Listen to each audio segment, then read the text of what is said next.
പ്രിയരെ, ഹൃദയജാലകം തുറക്കാനും ദൈവിക പ്രകാശത്താൽ നിറയാനും മനുഷ്യ മനസ്സിനെ വളരെ പ്രചോദിപ്പിക്കുന്ന ഹൃദയസ്പർശിയായ വചനഭാഗമാണ് വിശുദ്ധ യോഹന്നാന്റെ സുവിശേഷം 8-ാം അധ്യായം 1 മുതൽ 11 വരെയുള്ള തിരുവചനങ്ങൾ.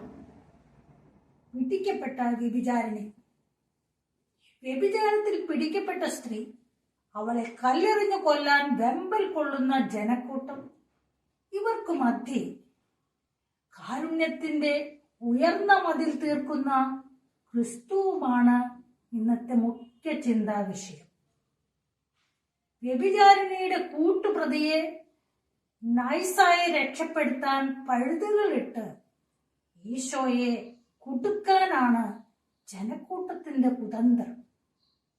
നിയമത്തിന്റെ കാഠിന്യവും ദൈവത്തിന്റെ കാരുണ്യവും തമ്മിലുള്ള ബലപരീക്ഷണം.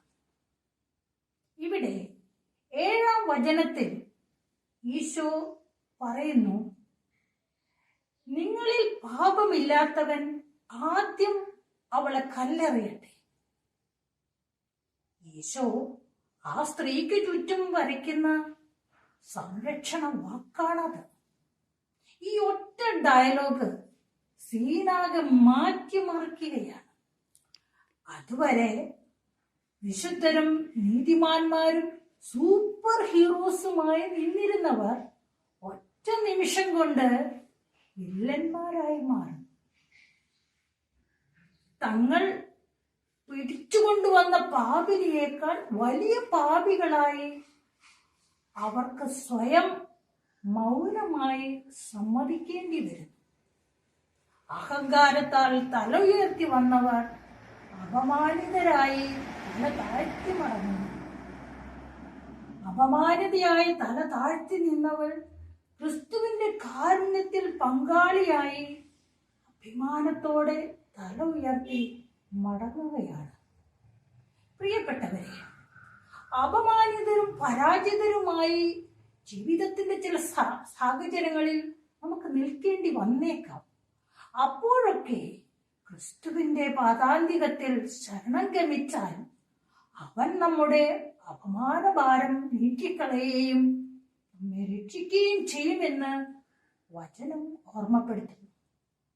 പ്രിയപ്പെട്ടവരെ, ഒരു കാര്യം തിരിച്ചറിയണം. ഒരു പാപിയെ മനസ്സിലാക്കാനോ കരുണ കാണിക്കാനോ കഴിയുകയില്ല. മറിച്ച് ഒരു പാപി അല്ലാത്തവന് മാത്രമേ അതിന് കഴിയൂ. അവനാണ് ക്രിസ്തു. ദൈവത്തിനും ദൈവിക ഭാവങ്ങൾ ഉള്ളവർക്ക് മാത്രമേ മറ്റുള്ളവരെ അംഗീകരിക്കാനും കരുണ കാണിക്കാനും സാധിക്കൂ. നോമ്പിന്റെ നോവനുഭവങ്ങളിലൂടെ യാത്ര ചെയ്യുന്ന നമ്മുടെ ഹൃദയങ്ങൾക്ക് തെറ്റ് ചെയ്യുന്നവരോട് ക്ഷമിക്കാനും തെറ്റിൽ ജീവിക്കുന്നവരോട് സഹാനുഭൂതിയോടെ ഇടപഴകാനും ഒപ്പം ആരെയും വേദനിപ്പിക്കാതിരിക്കാനും കൃപ ലഭിക്കട്ടെ. അപ്പോൾ മാത്രമേ ക്രിസ്തു ഹൃദയത്തിന്റെ ചൂടും ചൂരും നമ്മുടേതായി മാറും, എന്റേതായി മാറും. ആമേൻ.